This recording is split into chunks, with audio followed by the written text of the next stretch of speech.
দর্শক, আমি এই মুহূর্তে রয়েছি বগুড়ার শেরপুর উপজেলার খানপুর ইউনিয়নের গোপালপুর এলাকায়। দর্শক, দেখতে পাচ্ছেন আনন্দ লাচ্চা সেমাইয়ের যে কারখানা রয়েছে, এই কারখানাতেই আমি রয়েছি।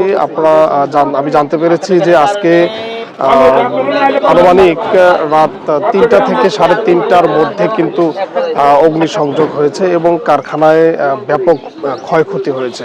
এই লাচ্চা কারখানার যে চুল্লি রয়েছে, দুটি চুল্লি রয়েছে, চুল্লির কাছেই কিন্তু অগ্নিসংযোগটা হয়েছে। আমি এখানকার যে কর্মচারীরা রয়েছে তাদের মাধ্যমে জানতে পেরেছি যে অগ্নিসংযোগটি আসলে মূলত তেলের কারণে একটু বেশি হয়েছে এবং লাচ্চা থেকে কিন্তু এই অগ্নিসংযোগটা হতে পারে এমনটি কিন্তু আসলে ধারণা করছে।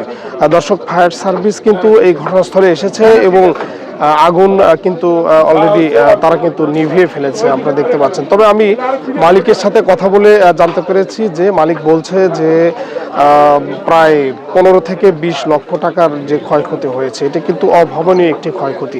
এবং আপনারা জানেন যে সামনে কিন্তু ঈদ, আগামী কালকেই কিন্তু ঈদের প্রস্তুতি কিন্তু তারা আসলে নিচ্ছিল। ঈদে কিন্তু ব্যাপকভাবে লাচ্চা সেমাই কিন্তু মানুষের মধ্যে কেনাবেচা হয়, তাতে করে কিন্তু ব্যাপক উৎপাদন করছিল এবং এই উৎপাদনের সময় এত বড় একটি ক্ষতি হওয়া কিন্তু আসলে মালিকের কিন্তু ব্যাপক একটি ক্ষয়ক্ষতি।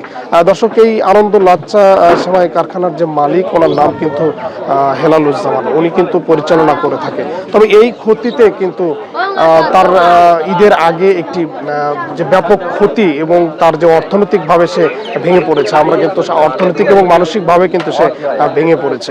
দর্শক, এই আমার লাচ্চা থেকে আগুনটা ধরছে, মূলত লাচ্চা ভেজে রাখা হয়, ওইখান থেকে একটু একটু করে ধরছে। আর আমাদের এই কর্মচারী এসে আমাদেরকে ডাক দিয়েছে, আমরা তো এখানেই বাসার মধ্যে থাকি, ডাক দেওয়ার তো আমরা সবাই উঠে এদিকে আসি, গেট টেট খুলে দিই যাতে মানুষ বাহির থেকেও আসতে পারে, যে একটু সহযোগিতা করতে পারে। এটা তো আমার বিশাল ক্ষতি হয়ে গেছে, প্রায় 15 লাখ টাকার মতন ক্ষতি হয়ে গেছে এর মধ্যে। ঘটনাটা কখন তো রাত হয়তো 3টে, 3:30 থেকে এরকম হবে। ওই সময় কি কারখানা চালু ছিল? না না, ঈদের আগে তো সব কর্মচারী চলে গেছে, এখন এমনিতেই বন্ধ। আপনাকে জানাচ্ছে কয়টার সময়? আমাকে আজানের একটু আগে হ্যাঁ, আমি জানতে পারছি।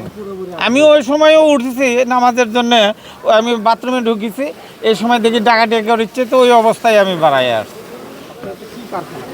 এটা লাচ্চা সেমাই কারখানা, লাচ্চা সেমাই, আনন্দ লাচ্চা সেমাই। প্রতিষ্ঠানের নাম নাহিদ আর নাইম ফুড। আমার নাম মোহাম্মদ সিজান। আগুন লাগছে আপনার এটা 4টের পর আর কি, মানে তেলের কারণে আর কি ধাপ করে বাইরে গেছে, যাওয়ার কারণে আগুনটা তাড়াতাড়ি ছড়ে পড়ছে। ফায়ার সার্ভিস আছে আপনার 5টার পর, 5টার দিন 1 ঘন্টা পর। 1 ঘন্টা লেট। খবরটা দিছিলেন কয়টায়? খবর আগুন আমরা যখন দেখছি তখনই খবর দিয়েছি। পরে আগুন তো নিভাইছে সে। জি জি, আগুন ফায়ার সার্ভিস আসছে 1 ঘন্টা পর, আমরা চেষ্টা করছি, তারপরে ওরা এসে আগুন মূলত লিভেছে। ফজরের আগ মুহূর্তে আমি মসজিদে গেছি। মসজিদে যাওয়ার পরে নামাজ শুরু হওয়ার 10 মিনিট আগে এই আগুন ভয়াবহ একটা আগুন লাগানোর পরে একটু চিল্লাচিল্লিতে আমরা সবাই মসজিদ থেকে বের হয়ে যাচ্ছি। আর সেই জায়গায় উপস্থিত হয়ে দেখি যে ভয়াবহ অবস্থা, অনেক আগুন জ্বলতেছে, অনেক ক্ষয়ক্ষতি হয়ে গেছে। পরে প্রায় আধা ঘন্টা পর ফায়ার সার্ভিস আসে, মোটামুটি আল্লাহর রহমতে আগুন নিয়ন্ত্রণে যাচ্ছে। আল্লাহর কাছে কোটি কোটি শুকরিয়া। অনেক ক্ষতি হয়ে গেছে, এরপরেও অনেক দিক দিয়ে বাঁচা গেছে। এটা যদি আরও দীর্ঘস্থায়ী হতো তাহলে অনেক ক্ষতি হয়ে যেত। ভাই, আমাদের হেলাল হাজি সাহেবের লাচ্চা কারখানা, নাম আনন্দ সেমাই লাচ্চা কারখানা। এই লাচ্চা কারখানা অনেক জায়গায় সুপরিচিত। আসলে এই দুর্ঘটনাতে আমরা শোকাহত যে ঈদের আগে এত বড় একটা ক্ষতি হয়ে গেল। আমার যেটা তো ভাই হয়, এই ক্ষতিটা আসলে খুব ভয়ানক ক্ষতি।